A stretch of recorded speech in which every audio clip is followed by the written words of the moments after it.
Stealing body parts, holy body parts, used to be all the rage in the Middle Ages.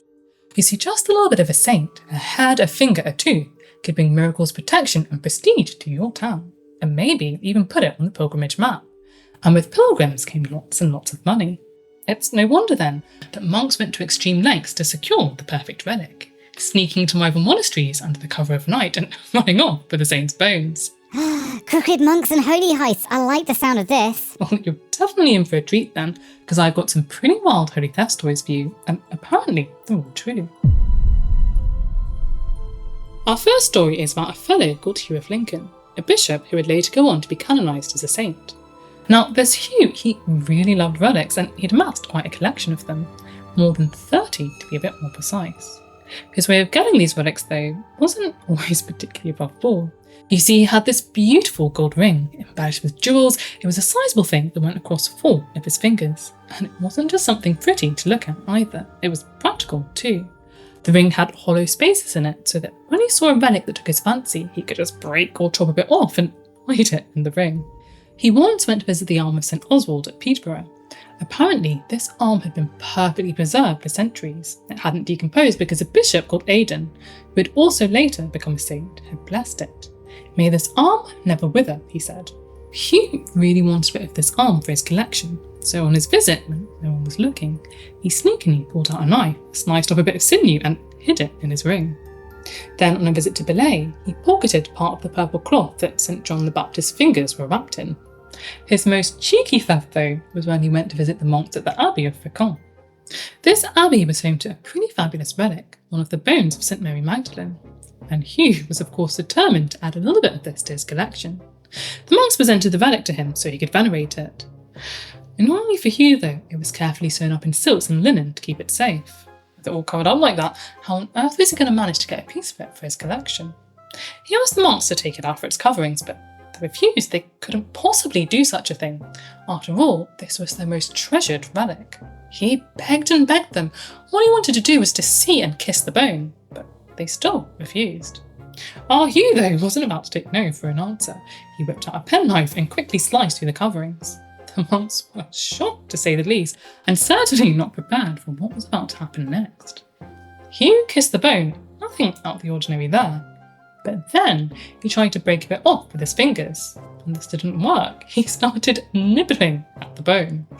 No, you're not serious. I am, and believe me, it only gets worse. The nibbling didn't work. The bone remained intact, so he then put the bone between his back teeth and bit down on it as hard as he could. There was a loud crunching sound, and 2 bits of bone came off. Mission accomplished.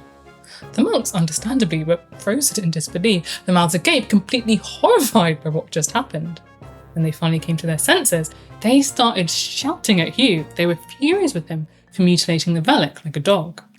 Hugh remained perfectly calm, though. In his mind, he'd done absolutely nothing wrong. In fact, his actions honoured Mary Magdalene. He compared biting the bone to taking communion. So with that, off he went on his merry way, now with a little bit of Mary Magdalene's bone to add to his collection. Our next story is about the theft of St. Foix's relics, a heist that was a whole decade in the making. Now, St. Foix, or Saint Faith, was a pretty big deal.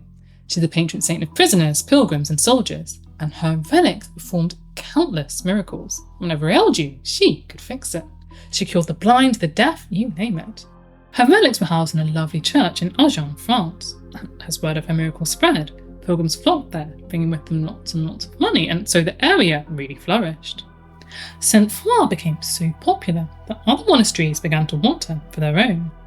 One of these was a monastery called Conques.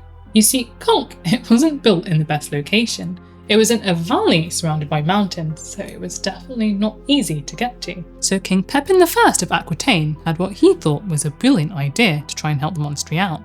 In 838, he ordered another monastery to be built around 40 kilometres away in the much more accessible Figeac. It was to be called New Conques. The idea was that the monks from Conques would relocate to the new monastery at Figeac, and that would be governed by the abbot of Conques.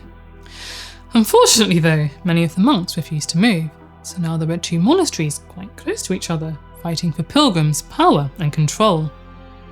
Figeac, in the much better location, began to thrive while Conques really struggled. Conques needed to get the upper hand over Figeac, They needed to assert their independence. If they didn't, they might just disappear into Figeac's shadow. Conk needed something to draw in pilgrims. A popular saint would do the trick. At first, they set their sights on the relics of St. Vincent of Saragossa, but sadly, that heist failed. They did get pretty close though. Anyway, they then decided to try their luck at stealing St. Foix's relics instead. They had it all planned out. They'd send a monk to Agen undercover. He'd infiltrate the religious community there, work his way up the ranks, and then strike when the time was right. This monumental task was entrusted to a quick-witted monk called Aranistus. So this Aranistus fellow set off to Agen with a guide to help on his journey. When he arrived, he pretended that he was a pilgrim priest, and he also got himself a place to live, because boy was he in it for the long haul. Over the years, he gradually gained the community's trust. He worked so hard, and he built up an incredible reputation. He displayed every kind of virtue, and made himself useful everywhere, surpassing all others in patience and humility. Eventually, the monks there started to take notice of him, and they then asked him to join their ranks. Perfect. Aranistus made sure that he was always on point. He carried out his duties amazingly, and the monks' trust in him, of course, continued to grow.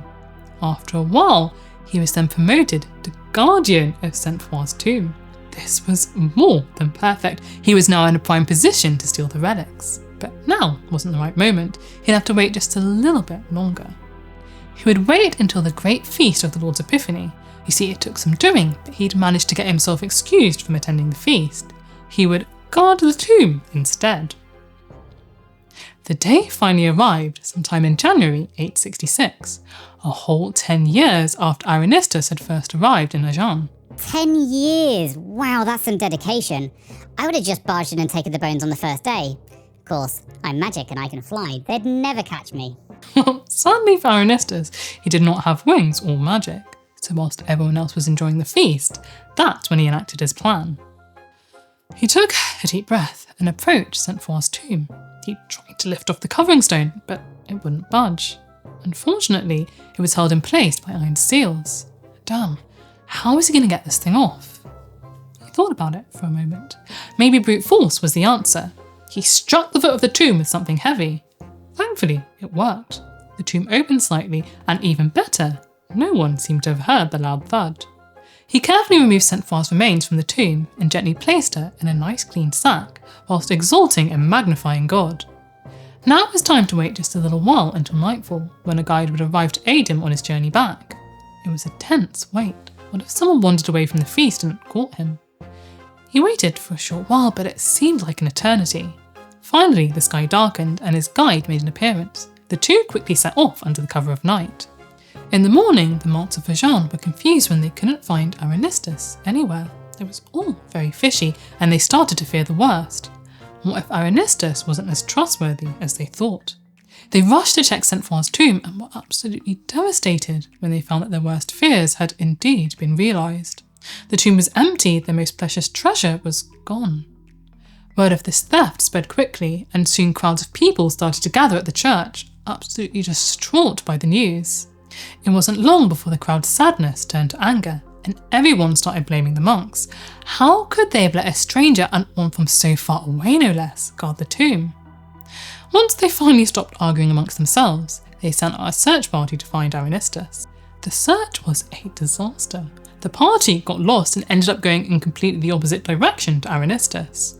Eventually, they had to return home to Agen empty-handed, which, as you can imagine, did not go down well. The arguing and the finger-pointing started back up again, but once that all died down, the search party was sent back out a second time. They raced off once more, and would you believe it, they actually bumped into Aranistus and his companion. They were resting under a tree trying to catch their breath.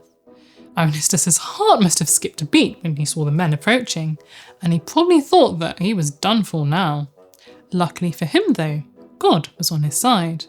Now, as the story goes, even though the search party was staring right at Aranistus, a man that they'd spoken to and seen countless times before, they just couldn't recognise him. It was as if their seeing eyes had been blinded. Really? Sounds like a load of rubbish if you ask me. Gaggy, stop being a small sport. Just enjoy the drama. It's more fun that way. They questioned him, speaking to him as if he was a stranger that they'd never met before. They asked him whether he'd seen a man fitting Arinistus's description. Arinistus, of course, lied. No, not at all. He'd never seen anyone anywhere ever in history that looked like that. He worried that they might recognise his voice, but somehow they didn't. He made up a whole new identity and he couldn't believe it, but the search party actually bought it. Once they finished questioning him, he lay down to rest, turning his face to the ground so that they couldn't see it anymore. Just in case they came to their senses and the strange face blindness that they were experiencing suddenly disappeared. When the search party was finally gone, Arinistus said goodbye to his companion. He'd be carrying on with the mission alone. He picked up his pace, terrified that he might still be caught. His journey took him through a village and he tried his best to keep a low profile. It didn't work though, because suddenly a blind man came rushing towards him.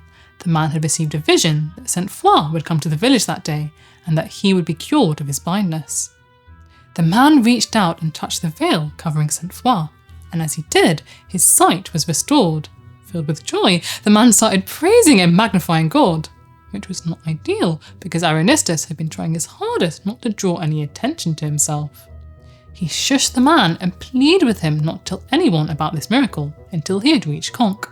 His mission would likely be doomed if anyone else found out that he had Sainte Foy's remains. Thankfully, the man agreed. He wouldn't tell a soul. Arinistus, thoroughly exhausted by this point, pushed on, travelling as quickly as his tired body could manage. The journey seemed never-ending, and just as he thought that he could go no further, Conques came into view. Thank goodness. Word had already spread to the monks at Conques that he was arriving, that his quest had been successful.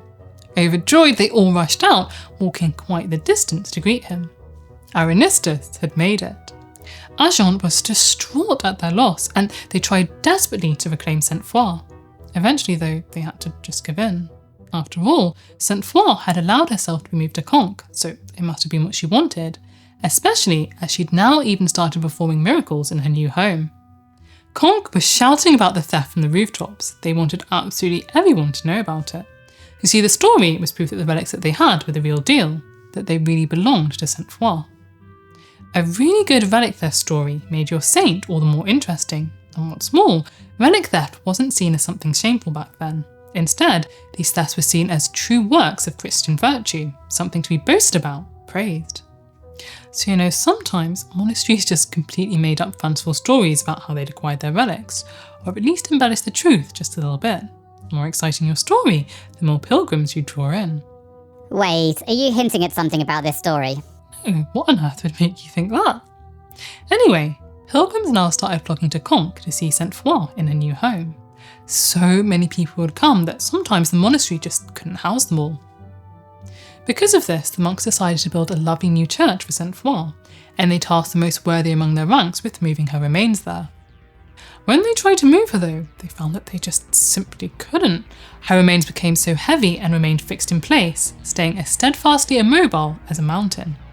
After lots and lots of prayer and fasting, they tried twice more, but it just wasn't meant to be. She was happy where she was. So they made the most beautiful reliquary for her instead, which she was then sealed beneath.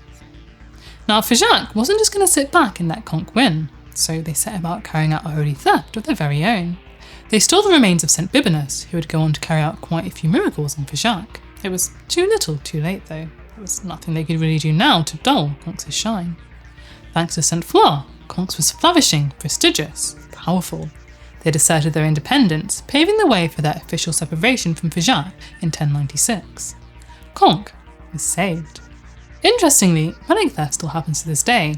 Sometimes on purpose, sometimes not so on purpose. Just stealing something that looks shiny and valuable without actually knowing what it is. In 2022, a relic said to contain a few drops of Jesus Christ's blood was stolen by a thief who had absolutely no idea what it was. Oof, of all the things to accidentally steal. Oh, I know. When they found out what it was that they'd actually taken, boy did they regret it. They of course wanted to return it, so they contacted a famous Dutch art detective and arranged to anonymously leave it outside their doorstep. It's quite an interesting story, but maybe one for another time. If you got something from this video, Gargi and I would really appreciate it if you liked and subscribed. Stay safe, don't go stealing stuff from holy places. You might just end up with more than you bargained for. And I hope you have a magnificent day.